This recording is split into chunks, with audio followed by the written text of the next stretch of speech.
Speaking of Crawford, he's got the big fight coming up with Amir Khan. Yeah. How do you see that playing out? We just talked to Bomac. Bomac said Khan's going to sleep. Well, of course. I mean, we're gonna say that because we saw what Crawford's been knocking out everybody he's been facing, and we know that Khan doesn't have that chin. You know what I mean? So we should expect that. But Khan's never in a dog fight. He's always in an exciting fight.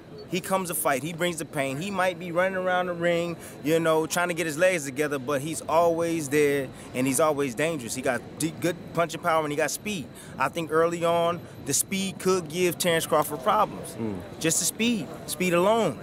But eventually, once he slowed down a bit, 4 or 5, then Crawford will make way, and I think Crawford will catch him eventually, and probably in the night.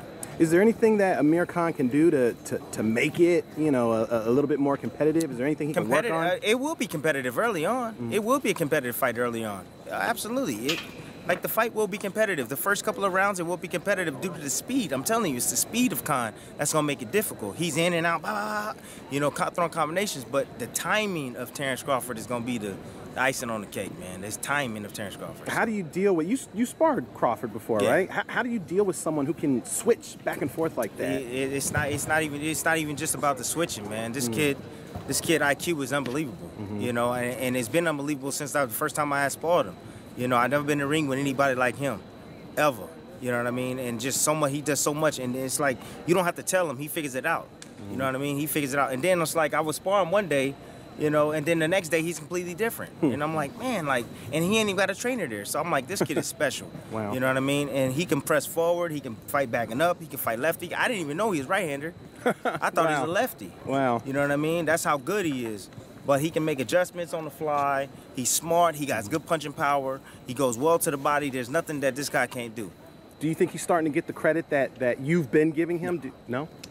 Nah. You got to face the top welterweights out there. You know what I mean? He's facing a good name in Amir Khan, which is a name that he needs on his resume. But he got to face the top guys in the division. You know what I mean? Until then, not a lot of people don't give him credit. Yeah, they not. Yeah. That's just it. And especially when you're rising at the top, when you're at the very top, they hated on Jesus, they hated on Mayweather. You know what I'm saying? Mayweather's at the top. They hated on him.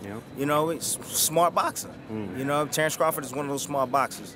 So, but I want to see him against Spence. I want to see him against Sean Porter. I want to see him against Garcia. I want to see him eventually against Thurman. But let's give Thurman some time, give him a few fights, and then we can assess him.